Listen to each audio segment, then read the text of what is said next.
How to choose a template for a project. Choose one of the available templates.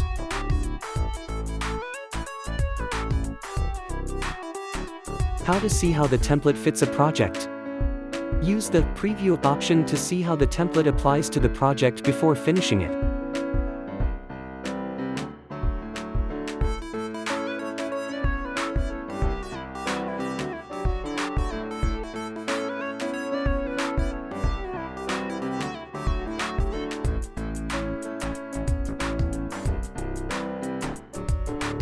How to finish the creation of the project.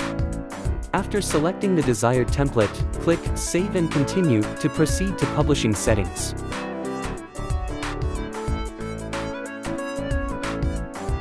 To learn more about publishing and continue with the step-by-step process of creating a project in QuizAI, please click on the respective video link.